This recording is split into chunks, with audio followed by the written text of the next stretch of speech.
Muy bien, hermanos, vamos a ir a Lucas capítulo 20, vamos a leer del versículo 9 al 18. Nuevamente estuvimos en ese párrafo la última ocasión que nos reunimos en el estudio bíblico del Evangelio de Lucas. Seguimos avanzando allí.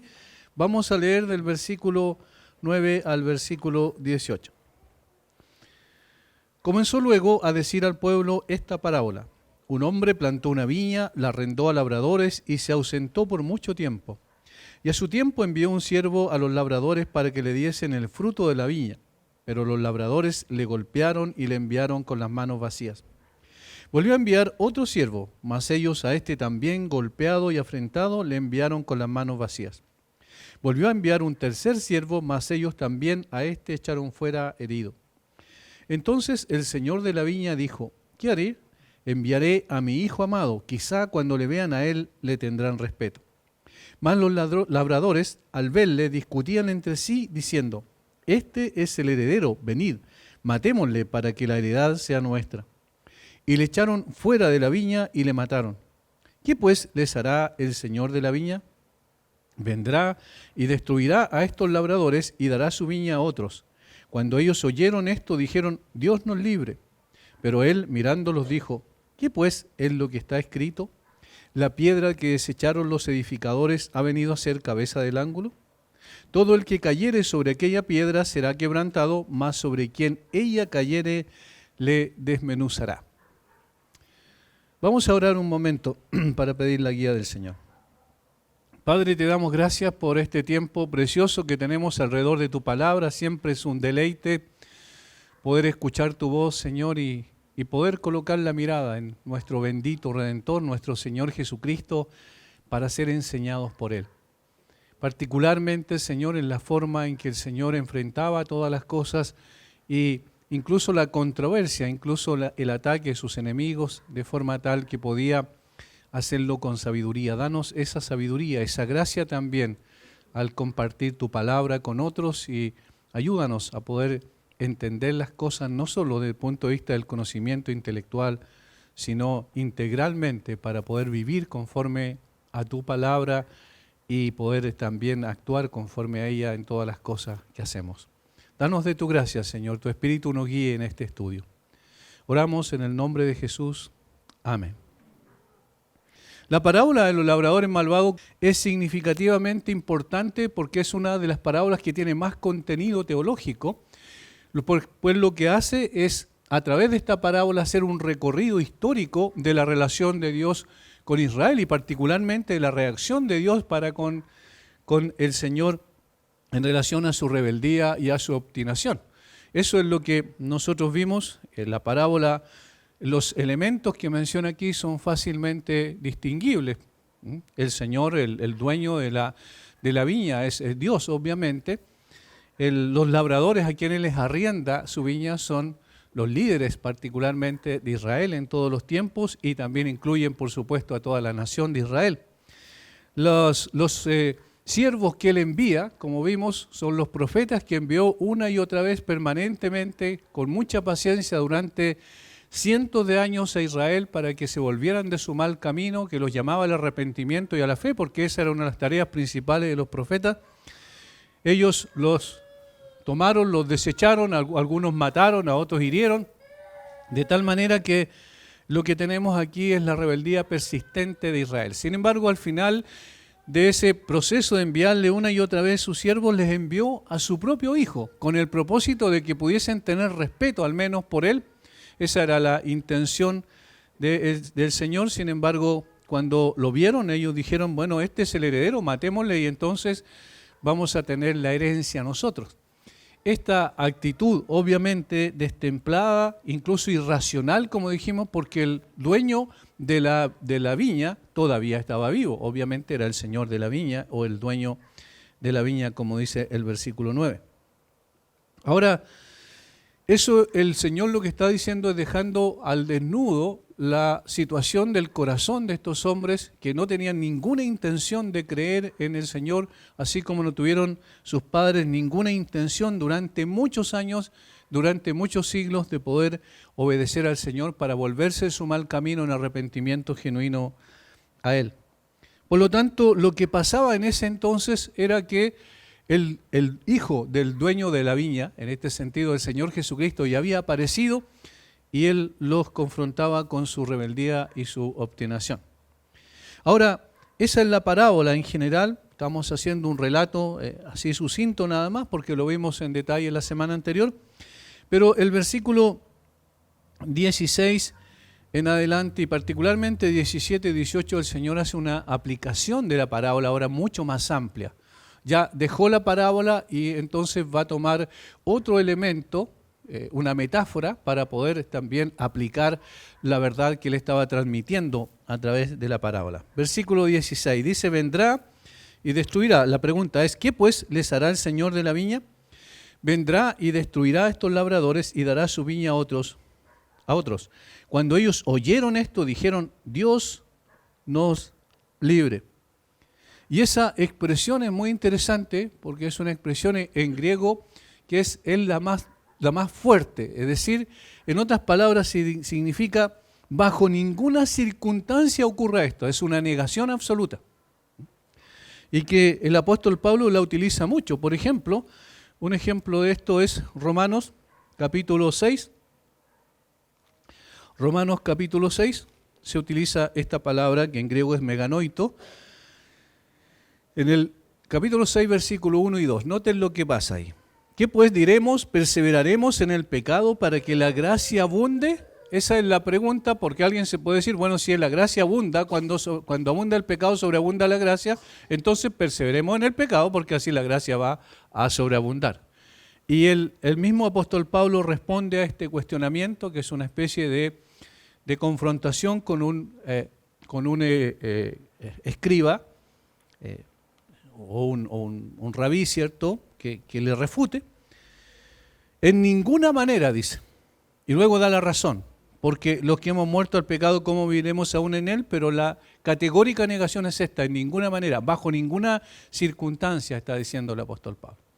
Por lo tanto, esta palabra, esta es la misma que se utiliza aquí, en el versículo 16, y dice: cuando ellos oyeron esto, dijeron: Dios nos libre, bajo ninguna circunstancia, nunca tal ocurra. Eso es lo que estaban ellos diciendo categóricamente aquí. ¿Por qué reaccionaron así? Porque entendieron las implicancias de la conducta de rechazo categórico al Mesías. En otras palabras, ellos dijeron: nunca nosotros rechazaríamos al Mesías si Él estuviera aquí o si el Señor lo enviara y nosotros vemos que es el Mesías, nunca lo rechazaríamos. Entonces, el Señor aplica en una forma más amplia, más extensa, esta parábola y les demuestra con las Escrituras como fundamento de que ellos no solo estaban equivocados, sino que estaban mintiendo al decir: bajo ninguna circunstancia nosotros rechazaríamos al Mesías. Y eso es lo que hace entonces en los versículos 17 y 18. Pero él, mirándolos, dijo: ¿qué pues es lo que está escrito? Y aquí está la metáfora. La piedra que desecharon los edificadores ha venido a ser cabeza del ángulo. Todo el que cayere sobre aquella piedra será quebrantado, mas sobre quien ella cayere les desmenuzará. Ahí está la metáfora que él ahora no es la viña, no solo labradores, sino apunta a sí mismo. Es decir, el Señor Jesucristo se describe a sí mismo como la piedra que desecharon los edificadores. Este conocido texto del Salmo 118, 22, que él cita aquí, se reitera varias veces en las escrituras, quiero decir, y da el título a nuestro estudio de hoy, que es Jesús en el templo, la piedra angular. El punto central aquí es que Jesús está demostrando con la evidencia de las Escrituras que ellos no solo habían rechazado a los profetas, no solo habían matado a algunos profetas, sino también estaban listos para matar al Hijo. Sin embargo, esa muerte, ese asesinato del Hijo no iba a impedir que el Señor siguiera adelante con su plan perfecto. Vamos a ver entonces en detalle el versículo 17 y 18. Especialmente el versículo 17 vamos a tratar de desmenuzarlo lo mejor que podamos. Lo primero que vamos a ver es la piedra angular ignorada. La piedra angular ignorada. Notemos lo que dice el versículo 17. Pero él mirándolos, esta expresión es muy interesante porque significa mirarlos y contemplarlos, es decir, no solo una mirada superficial, sino que lo miró a los ojos, podríamos nosotros decir, con el propósito de indagar lo que había en sus corazones. En otras palabras, el Señor está descubriendo lo que hay en el corazón de ellos. Pero él, mirándolo, dijo, ¿qué pues en lo que está escrito? Noten lo que es. ¿Qué pues en lo que está escrito? Mateo lo transcribe de esta manera. ¿Nunca leísteis en las Escrituras? ¿Qué pues en lo que está escrito? ¿Nunca leísteis en las Escrituras? Esto cobra mucho más fuerza todavía y es más categórico cuando lo consideramos a quiénes Jesús le estaba diciendo esto. Obviamente, los fariseos y los escribas y los sacerdotes eran los líderes del judaísmo tradicional de ese tiempo. Por lo tanto, especialmente los fariseos y los escribas eran personas muy versadas en las Escrituras. Eran personas que conocían este salmo con toda seguridad, porque del Salmo 113 al 118 se cantaban en las fiestas solemnes normalmente estos salmos, de tal manera que ellos lo conocían. La mayor parte del pueblo, inclusive, podríamos decir, lo conocían. Sin embargo, el Señor le dice, como en una pregunta, ¿qué pues es lo que está escrito? Ellos conocían aquello, desde el punto de vista intelectual. Ellos sabían, habían leído muchas veces este texto. Pero el Señor Jesucristo le hace esa pregunta. ¿Acaso no saben esto? ¿Nunca leyeron en las Escrituras? La respuesta es obvia. Estos hombres no eran ignorantes en cuanto a que conocían el Salmo 118 completo probablemente, el versículo 22 en particular, pero no tenía para ellos una comprensión adecuada ni una aplicación correcta. Es decir, ellos no habían discernido el sentido real de lo que el Señor había dicho a través del poeta, en este caso, del salmista, en el Salmo 118, 22. Estos líderes religiosos, al oír la parábola, exclamaron con fuerza, nunca tal acontezca, nunca desecharíamos el Hijo de Dios. En otras palabras, no somos como los arrendatarios de la parábola. Sin embargo, el Señor los confrontó con la Escritura y demostró que ellos habían hecho precisamente aquello por causa de haber ignorado las Escrituras en este sentido. El pasaje que cita Jesús está tomado del mismo salmo del que se tomó esta gozosa exclamación, bendito el que viene en el nombre del Señor. Y justamente este contexto da lugar a interpretar el salmo como un salmo mesiánico en ese aspecto. Yo quiero que vayamos, por favor, a Mateo 21:9, que es el texto paralelo aquí, pero que habla de una situación anterior, cuando el Señor Jesucristo entra recién a Jerusalén. Mateo 21:9. Todo esto es el relato del versículo 1 del capítulo 21 de Mateo, ¿cierto? La entrada triunfal de Jesús a Jerusalén y la gente, versículo 9, y la gente que iba delante y la que iba detrás aclamaba diciendo, Hosana, el Hijo de David. Bendito el que viene en el nombre del Señor, Hosana en las alturas. Sálvanos, ahora te rogamos, significa Hosana. Y el contexto es, bendito el que viene en el nombre del Señor. Es decir, era evidente que era un salmo mesiánico, el Salmo 118. Por lo tanto, la comprensión de estas personas estaba velada ¿en qué sentido? Que no entendían que aquel que era la piedra angular, la piedra de la edificación que desecharon los líderes de Israel, era obviamente el Mesías, el Señor Jesucristo, el mismo que se estaba autocalificando en ese momento como la piedra angular. Es una predicción del reinado del Mesías, es evidente a partir de esta consideración que acabamos de hacer. Que David fue designado por Dios como para ser un rey, porque este es un salmo que habla, ¿cierto?, del rey David, con la condición de que su trono permaneciera para siempre, mientras el sol y la luna brillaran en el cielo. Es decir, el Señor le prometió a David un reino eterno, un reino que no se acabaría jamás. Obviamente, no era en él mismo como persona, como rey propiamente tal, ni en Salomón, ni en los demás descendientes de David, sino que apuntaba al Rey eterno, por supuesto, como dice el ángel a María en Lucas capítulo 1. Por lo tanto, dado que este salmo contiene una descripción del reinado de David, también se agrega la perpetuidad del mismo, es decir, va a ser para siempre. Porque esa fue la promesa dada por Dios a David en 2 de Samuel 7.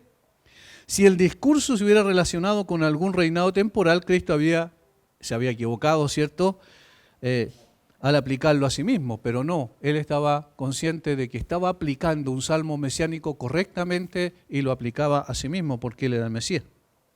Pero hay una cosa también que debemos observar: ¿qué clase de reino levantó Dios en la persona de David?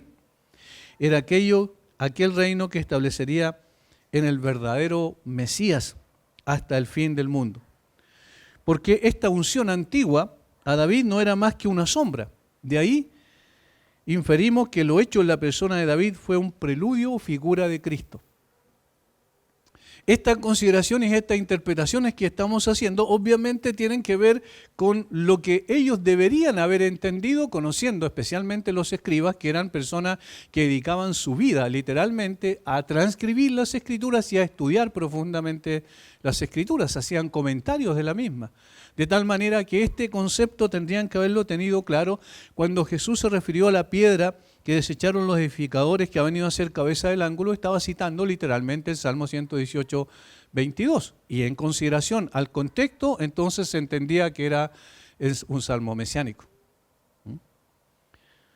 Ahora, estas personas, no obstante, no comprendieron aquello, porque el Mesías estaba delante de ellos, era un descendiente de la casa de David, había mostrado evidencias notables, cartas credenciales de que era efectivamente el Mesías por su enseñanza autoritativa, por el poder que había manifestado, recuerden, sobre el mundo natural, sobre las enfermedades, sobre los espíritus inmundos, incluso sobre la muerte. De tal forma que las cartas credenciales estaban delante de ellos y ahora, más aún, está diciendo proféticamente lo que iba a ocurrir con él. Iba a morir, lo desecharon, pero iba a volver a vivir.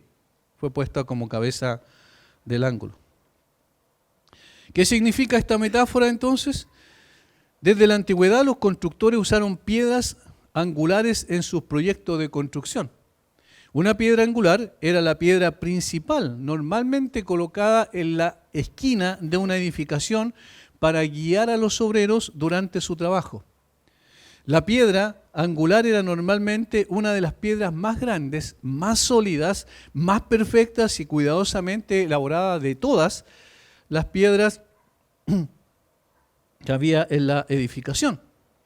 Una vez que se colocaba la piedra angular, se convertía en la base para determinar cada medida en el resto de la construcción. Todo debía estar alineado con esa piedra angular.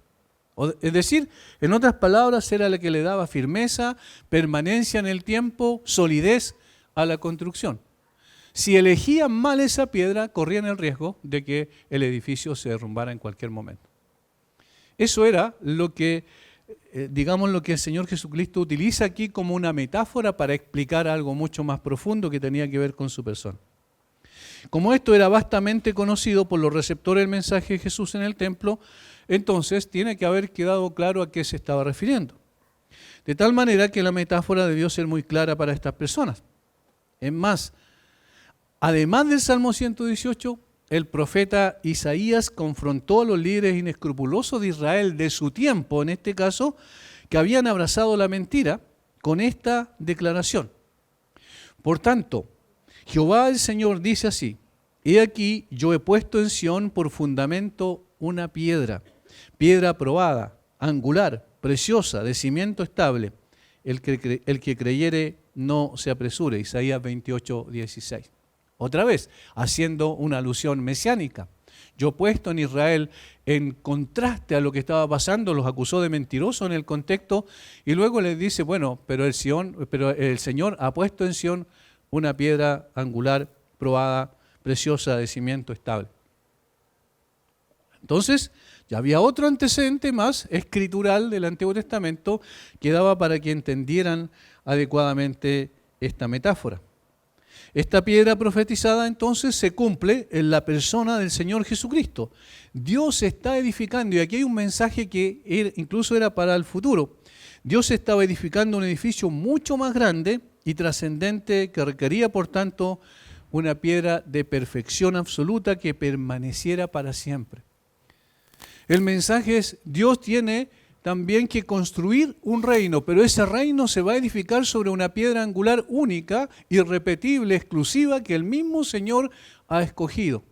Y esa es la que enviará a Sión, a Israel, para que pueda edificarse, obviamente nosotros sabemos después, mirando más al futuro, su iglesia. Y por supuesto, ¿cierto? Esta piedra, nadie podía cumplir con ese ideal de perfección, de permanencia en el tiempo, de solidez, más que el Señor Jesucristo, el Mesías. Por consiguiente, estos hombres están siendo acusados de ignorar para su propia ruina que Jesús era la piedra a la que se refería la metáfora. Luego en el Nuevo Testamento hay más alusiones, las vamos a ir viendo en la medida en que avanzamos, más alusiones precisamente también a esta verdad. La piedra que los edificadores han desechado ha venido a ser cabeza del ángulo referida a la persona del Señor Jesucristo. Ahora, es importante enfatizar que esta ignorancia de los líderes espirituales de Israel no era intelectual, sino profundamente espiritual. Porque a veces nosotros creemos que alguien, porque ignora algo intelectualmente o porque comprende algo intelectualmente, significa que espiritualmente también la ha concebido correctamente. Pero no es así en muchos casos. Estas personas estudiaron la letra del Antiguo Testamento, en este mismo caso, este mismo texto del Salmo 118, 22, pero no entendieron la esencia de la misma, ni a quién apuntaba. Y el Señor Jesucristo tuvo que descubrir esa ignorancia en sus corazones, pero todavía tenían la posibilidad de entender si ellos hubiesen tenido un corazón dispuesto. Ellos habían cerrado su corazón a cualquier evidencia de que Jesús era el Mesías. Por tanto, habían determinado, y esto es lo que tenemos en todos los evangelios, rechazar a Jesús, la principal piedra del ángulo, y esto nos lleva entonces a la segunda consideración. Primero, la piedra angular ignorada. No entendieron de qué se trataba ni a quién apuntaba. Segundo, la piedra angular desechada. La piedra que desecharon los edificadores, esta es la acusación, esta es la cita literal del Salmo 118, 22. La piedra que desecharon los edificadores. Esta ignorancia autoimpuesta en los líderes religiosos de Israel les llevó a terminar desechando la piedra escogida, preciosa, perfecta, estable y permanente.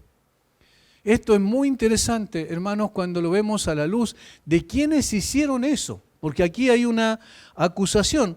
La piedra, es decir, la piedra angular, la piedra que el Señor escogió para establecerla como el fundamento digamos, del edificio, como el sostén del edificio, como la que le daba la solidez al edificio, la desecharon los edificadores.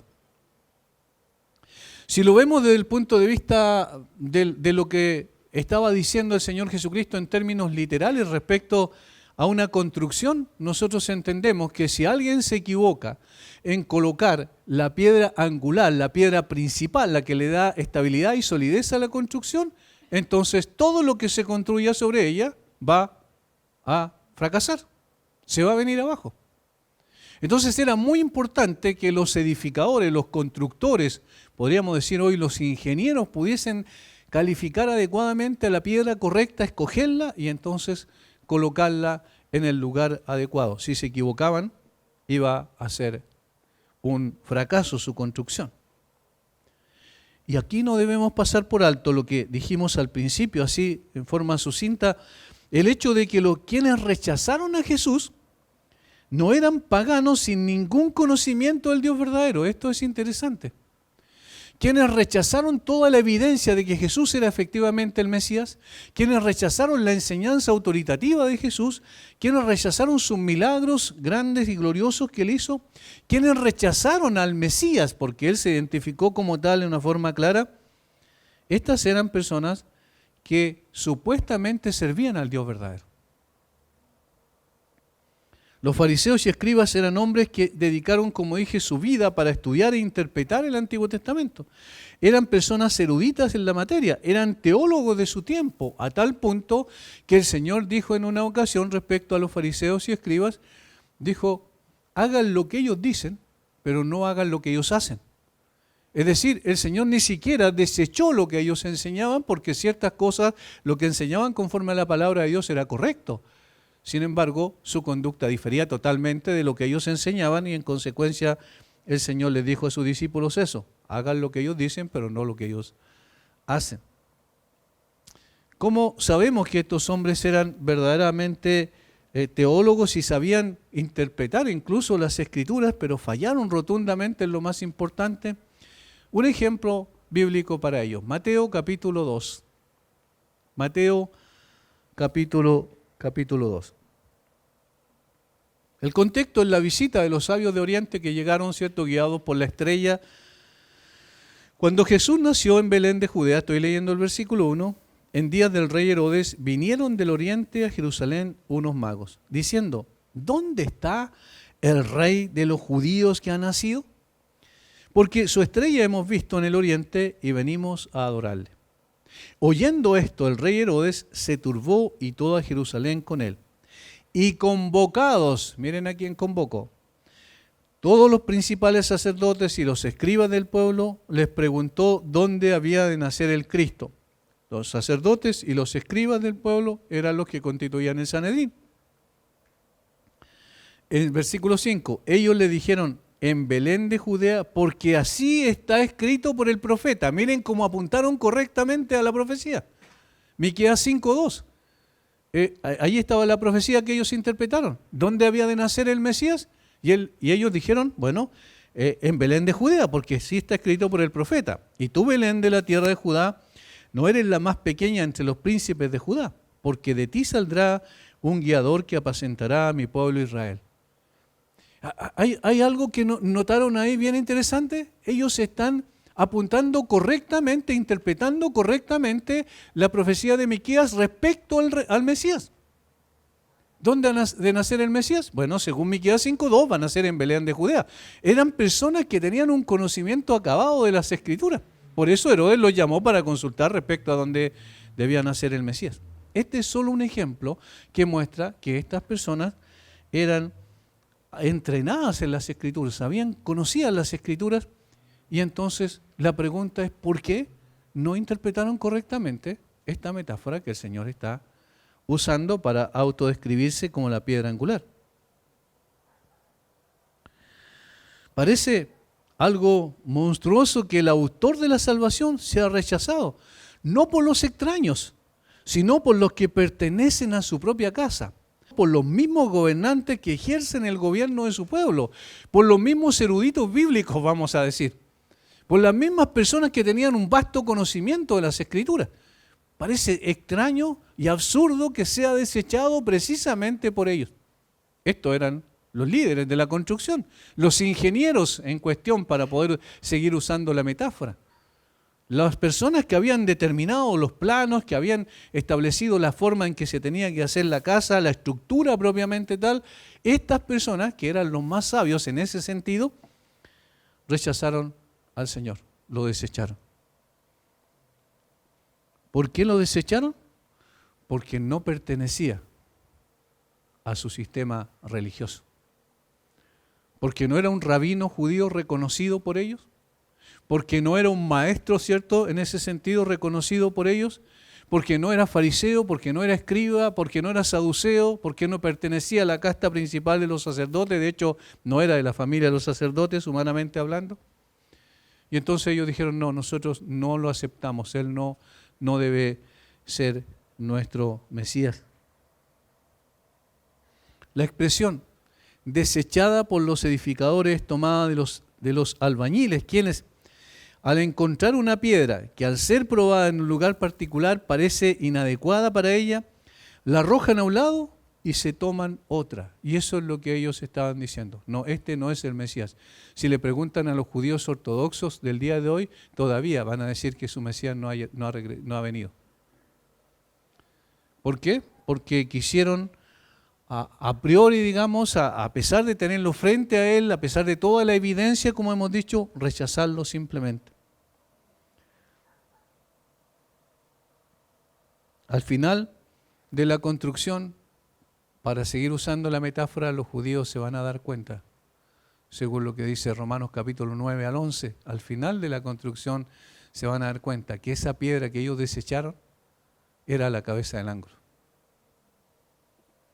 No es extraño ver en la Biblia que aquellos que parecían menos aptos para un oficio determinado en el pueblo de Israel hayan sido posteriormente puestos en lugares de eminencia. En este caso Jesús era el menos apto según la casta religiosa de su tiempo.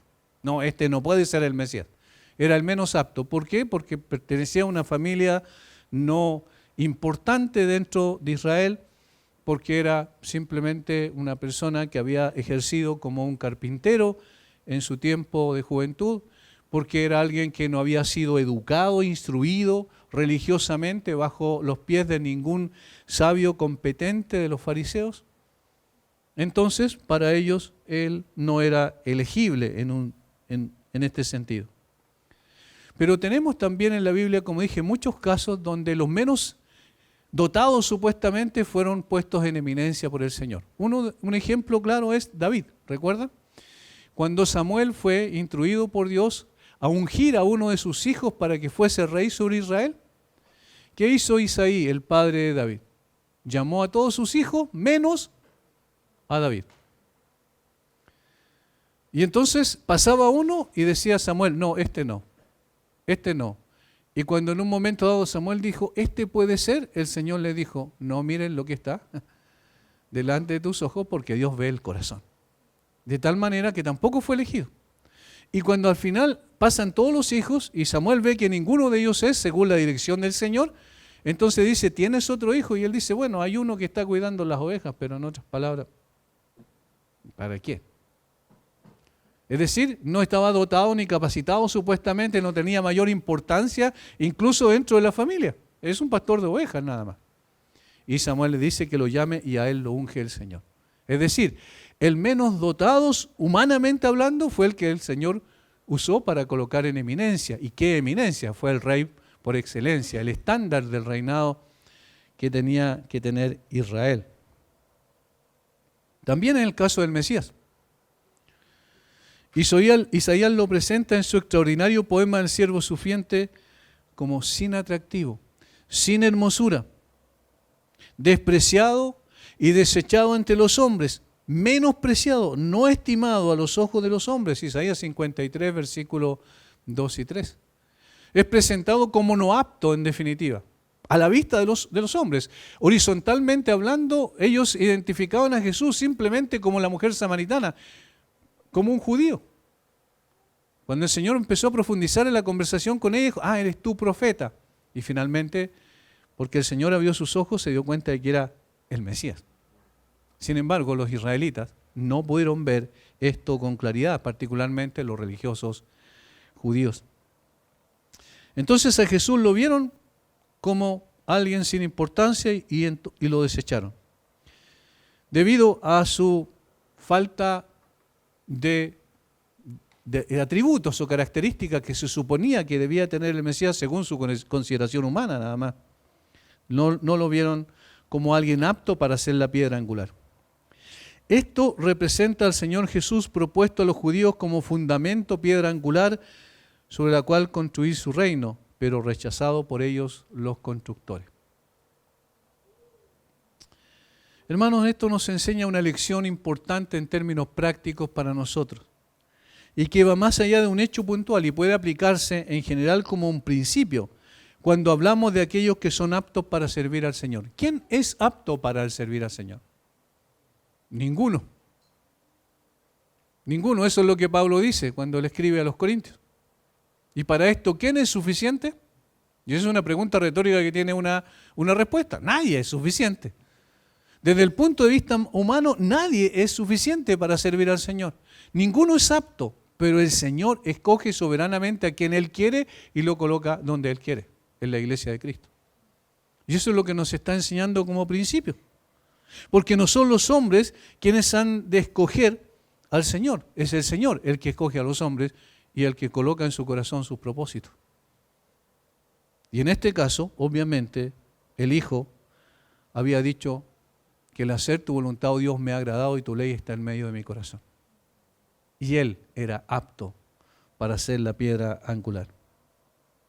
Ahora, volviendo a nuestro texto, vemos que Jesús se identifica con esa piedra angular y anticipa el rechazo definitivo de Israel y de sus líderes, lo cual es aplicado por el apóstol Pedro de una manera directa en su valiente predicación ante el Sanedrín.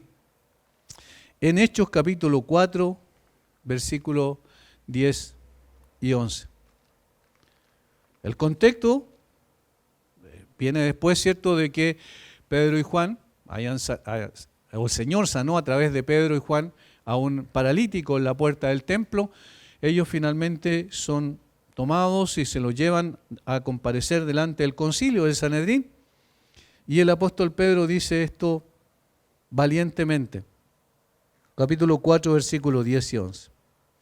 Sea notorio a todos vosotros y a todo el pueblo de Israel que en el nombre de Jesucristo de Nazaret, a quien vosotros crucificasteis y a quien Dios resucitó de los muertos, por él este hombre está en vuestra presencia sano.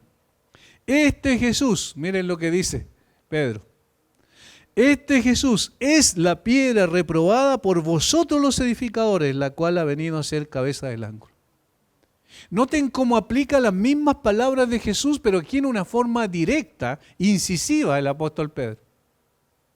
Dice en el versículo 11, este Jesús, por lo cual este hombre está sano en el día de hoy, este Jesús es la piedra reprobada por vosotros los edificadores. ¿Delante de quién estaba hablando?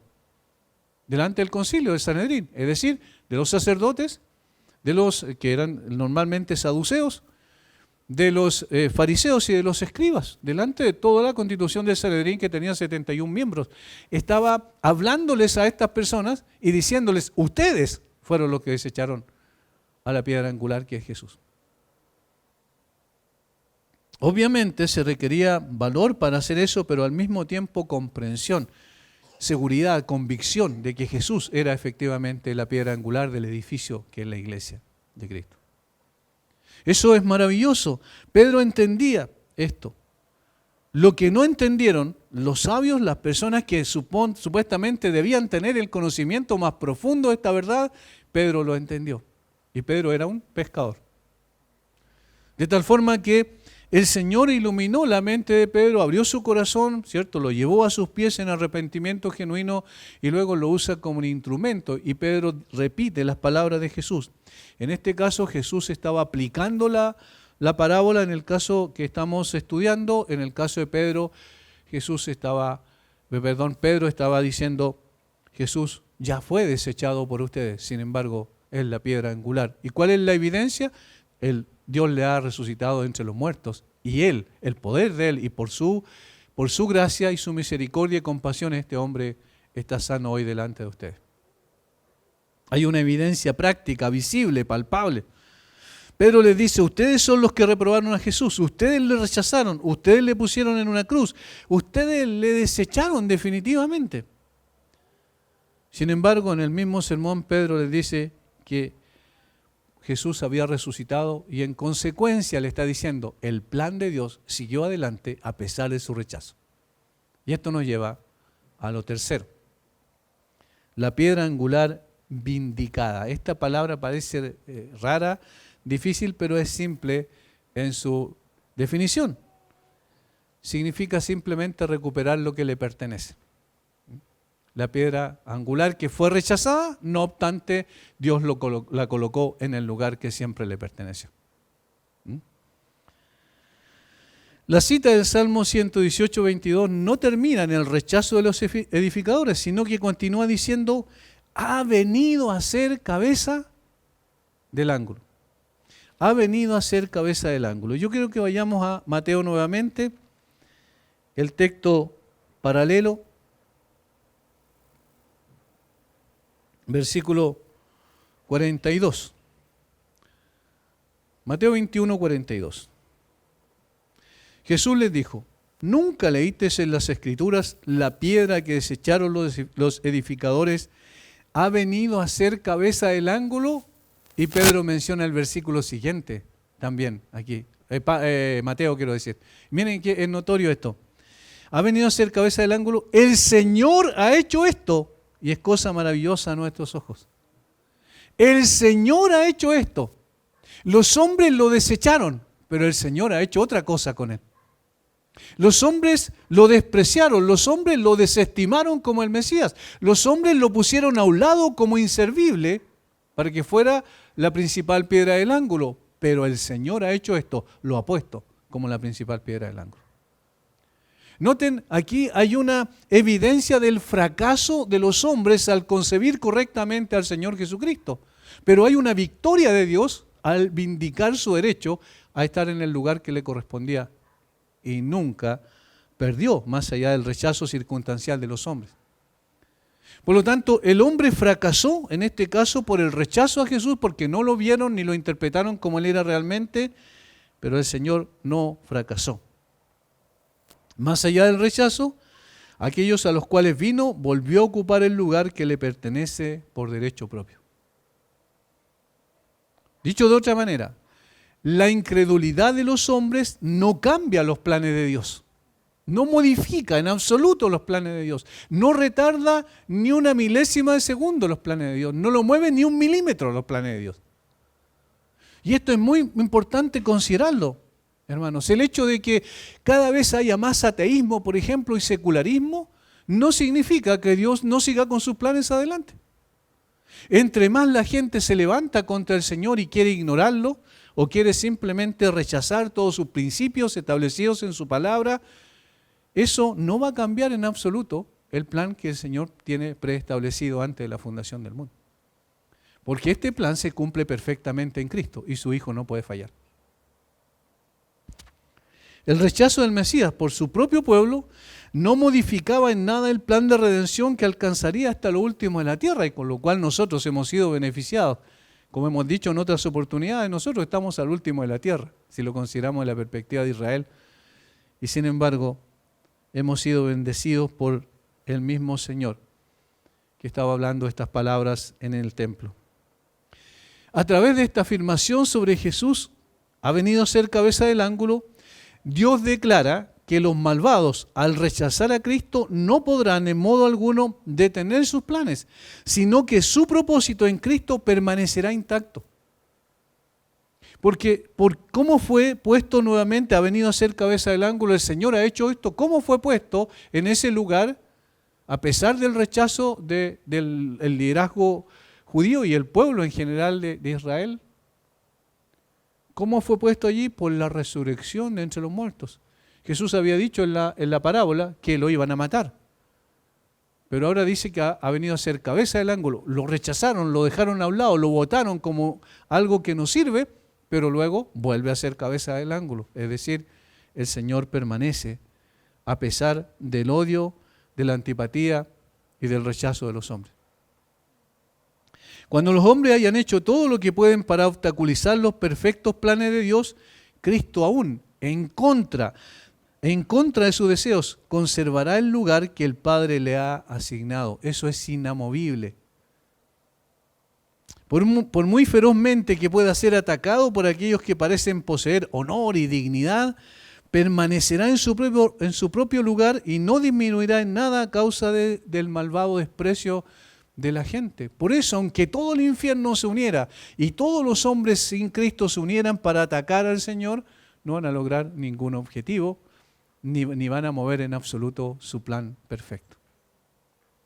De allí entonces hay una seguridad tan grande en nosotros al creer en el Señor, al considerarlo como realmente es la piedra angular del edificio, podemos edificar nuestra vida tranquilamente y sabiendo que, como Él bien dijo, aunque vengan tempestades, lluvias, ¿cierto? Al utilizar la metáfora de los dos cimientos, permanecerá esta iglesia, permanecerá nuestra vida para siempre. En resumen, prevalecerá la autoridad de Dios para que Él sea la piedra elegida y preciosa que sustenta la iglesia del Señor. Nuestro Señor en esta última parte de su discurso arroja incluso el fino velo de la parábola y dice la verdad más severa con las palabras más directas. Él presenta su propio reclamo de la manera más clara como la piedra angular sobre la cual se construirá el verdadero reino de Dios. Él califica a los hombres que estuvieron ante Él como constructores incompetentes, que no sabían cuál era la piedra necesaria para su edificio cuando la vieron, cuando la tuvieron delante de ellos. Pero miren la diferencia notable que existe con el apóstol Juan, por ejemplo, cuando el apóstol Juan en su primera carta dice lo que vieron nuestros ojos, lo que escucharon nuestros oídos, lo que palparon nuestras manos respecto al verbo de vida. Miren la diferencia que hay. Y esto es obra de la gracia de Dios. El Señor abre nuestro entendimiento, nuestra comprensión, nuestra visión, y nosotros podemos concebir a Jesús como realmente es, como el verbo de vida. Lo podemos tener en nuestra vida no solo en términos, cierto, como que fuera, no sé, algo místico, algo que está por arriba, sino que lo concebimos como una realidad presente, viva, real, en nosotros y con nosotros. Y el Espíritu Santo da testimonio de eso a través de su palabra, que obra para clarificar quién es el Señor en nuestra vida.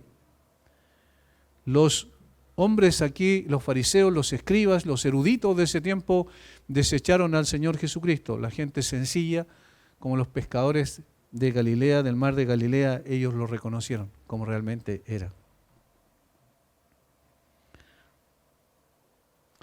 Esto declara, entonces, hace una declaración confiada, triunfante, que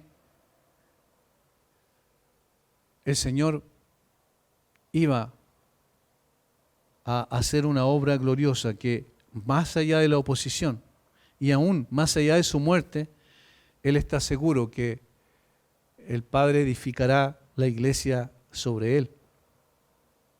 Y que esa iglesia será un edificio sólido que permanecerá para siempre. Será incluso para los ojos descuidados la corona de las maravillas manifiestas de Dios. Será la evidencia notable, palpable, de que permanece, que es un símbolo de victoria, de que Cristo verdaderamente resucitó de entre los muertos. ¿Cuál es la evidencia? La iglesia, que permanece para siempre. Pero además de ser un símbolo de victoria de Cristo, este edificio que iba a ser levantado sobre la piedra angular es un símbolo del estrepitoso fracaso de condenación de aquellos que lo rechazaron. Versículo 18. Todo el que cayere sobre aquella piedra será quebrantado, mas sobre quien ella cayere le desmenuzará. Este símbolo de condenación, que va a ser la piedra, va a ser el tropiezo para quienes no creen, y al mismo tiempo va a ser el que va a ejecutar juicio sobre aquellos que finalmente rechazaron al Señor Jesucristo hasta la hora de su muerte. Cuán terribles se escuchan estas palabras, más aún viniendo de aquel a quien el Padre ha designado para juzgar. Aquel que vendrá con una espada aguda que sale de su boca a ejecutar juicio sobre todos aquellos que no creyeron en Él. Eso es lo que dice la palabra de Dios. Es categórico lo que está diciendo aquí el Señor. Esa piedra va a ser un obstáculo a todos aquellos que no creen, y va a ser un día también quien vendrá y caerá sobre ellos para ejecutar su justo juicio definitivo. El rechazo de Cristo implica una terrible condena. La condenación tiene dos etapas. Una miseria menor, dijo alguien, que podríamos llamar que es la suerte de aquel que tropieza con la piedra mientras ésta yace pasiva para ser edificada. Es decir, los que no creen en este tiempo tropiezan contra esa piedra. Esa es la primera etapa. Pero uno más terrible, en la segunda etapa, es que cuando esta piedra venga, y por decirlo así, adquiera movimiento, se levante y caiga sobre alguien, esa va a ser la condenación definitiva e irresistible. Tropezar con Cristo, rechazar su gracia y no basar nuestras vidas y esperanzas en Él, es mutilación y daño de muchas maneras aquí y ahora, en el presente, porque obviamente una vida sin Cristo es una vida que no tiene sentido, ni propósito, ni significado. Una vida sin Cristo ahora en el presente ya es un castigo. Pero supongamos que la piedra estuviera dotada de movimiento ¿quién podría resistirla? Y supongamos que el Cristo que ahora se ofrece por la roca sobre la cual podemos acumular nuestras esperanzas y nunca ser defraudados, viene a juzgar. ¿No aplastará al oponente más poderoso reduciéndolo a polvo? Eso es lo que va a pasar, indefectiblemente. De tal manera que el rechazo es un juicio circunstancial ahora, en este tiempo. Porque la gente vivirá en este tiempo y en este mundo sin propósito ni significado en su vida. Pero finalmente, al momento de morir, después tendrá que dar cuenta delante del Señor y esa piedra, que podría haber sido su salvación, ahora va a ser su condenación. Esto es lo que interpretó Daniel sobre el sueño de Nabucodonosor, de la imagen imponente, esa imagen que tenía cabeza de oro, ¿cierto?, pechos y brazos de plata, vientre y piernas de bronce, y que tenía pies de hierro y de barro cocido. Esa estatua imponente que hablaba de todos los reinos del mundo más importantes de ese tiempo y que vendrían en lo sucesivo, en un momento determinado una piedra no cortada con mano, dice, fue y cayó sobre los pies de esa estatua. ¿Y qué pasó con ella? La desmenuzó completamente. Y eso es un símbolo de la venida del Señor Jesucristo. Vino como un cordero, vendrá como un león. Vino a buscar y salvar lo que se había perdido, vendrá a condenar a todos aquellos que tropezaron en esa piedra por su incredulidad. El apóstol Pedro dice, he aquí pongo en Sión la principal piedra del ángulo, escogida, preciosa, y el que creyere en él no será avergonzado. Para vosotros, pues, los que creéis, él es precioso. Pero para los que no creen, la piedra que los edificadores desecharon ha venido a ser cabeza del ángulo, y piedra de tropiezo, y roca que hace caer. Porque tropiezan en la palabra, siendo desobedientes, a lo cual fueron también destinados. Primera de Pedro, capítulo 2, versículos 6 al 8. Las implicaciones de esta imagen son extraordinarias. Jesús está hablando de los líderes judíos cuya tarea era construir el verdadero templo de Dios, el reino de Dios. Pero en lugar de construir según el plan maestro del arquitecto, siguen su propio conjunto de planes, y eso es interesante. El arquitecto perfecto de la iglesia, el que iba a construir su reino, ¿cierto?, le dio los planos específicos a través de las Escrituras. Y le dijo quién era la piedra angular, la piedra principal que iba a hacer la firmeza, dar la firmeza y la permanencia en el tiempo de ese edificio. Pero ellos tomaron sus propios planes. Y en este sentido, sus propios planes estaban hablando de la religión judía, que fueron desvirtuando los principios que Dios estableció en su propia palabra hasta finalmente construir una serie de conjeturas respecto a la palabra, de tradiciones de hombres, de mandamientos de hombres, que terminaron desvirtuando realmente los planos originales que Dios había dado para la construcción de su reino. Estos planes de los hombres están distorsionados de lo que Dios pretende. La gente en ese sentido no tiene idea de dónde encaja Jesús en el plan de Dios. Eso pasó con los judíos de ese tiempo y en el día de hoy pasa con todo sistema religioso que basa sus creencias en conjeturas de hombres y no en la palabra de Dios. Los planos están aquí en los 66 libros inspirados por el Espíritu Santo. ¿Cómo debe ser la iglesia? ¿Qué debe ser la iglesia? ¿Hacia dónde debe caminar la iglesia? ¿Cuál debe ser el propósito de la iglesia? Nosotros no somos los que definimos eso. La palabra de Dios es la que lo define. No cambiemos los planes. Los planos están ya delante de nosotros. Eso hicieron los judíos y finalmente se desviaron. Nosotros podemos caer también en eso. Necesitamos volver una y otra vez a las Escrituras para que nos instruyan y para que podamos construir con los planes que Él tiene, siendo Jesucristo la principal cabeza del ángulo. Si estos hombres hubieran tenido menos fe en sus propios planos y más en los de Dios, habrían reconocido fácilmente a Jesús como la clave de todo el proyecto. Sin embargo, para que Jesús encajara sería necesario desmontar todo ese sistema religioso que ellos habían construido por siglos. Y eso muchas veces no es agradable a la gente. ¿No han escuchado esa frase? Que siempre lo hemos hecho así. Esa frase es terrible cuando se trata de la edificación de la iglesia, porque la iglesia debe edificarse por lo que el Señor dice, no porque siempre lo hemos hecho así. Estos hombres ignoraron eso y por eso recibieron el castigo debido a su extravío. Algunas conclusiones al terminar.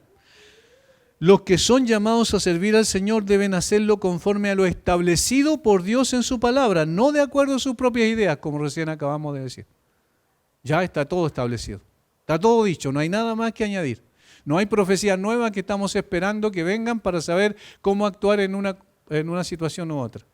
Ya todo está dado, solamente tenemos que ser fiel a lo que el Señor ha dado. Segundo, nos muestra el texto que rechazar a Jesús tiene implicaciones terribles, presentes y futuras. Presente porque es una vida que nunca va a alcanzar la satisfacción plena, apartado de Jesús, separado de mí, nada pueden hacer. Y estas implicaciones presentes también van a ser eternas, si no, la gente se vuelve genuinamente al Señor. Tercero, el conocimiento de la verdad no implica necesariamente entendimiento de la misma. Eso es lo que vimos al principio. Ellos tenían un conocimiento de la palabra, conocían el Salmo 118 con toda seguridad, quiero decir, el versículo 22, pero no entendían a quién se estaba refiriendo.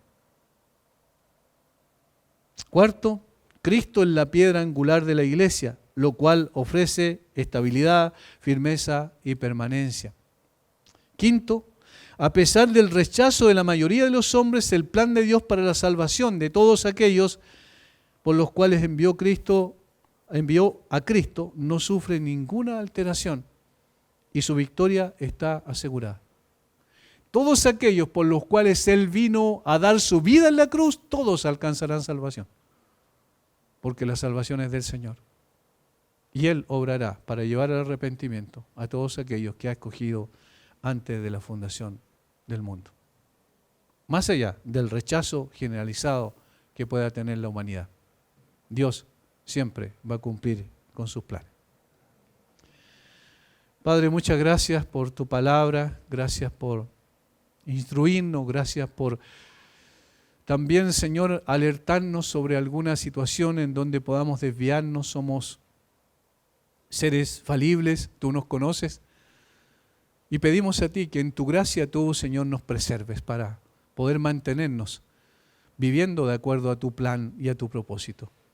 Que podamos, Señor, construir nuestra vida aferrado, unido a la piedra viva, a la piedra angular del edificio, a Jesucristo.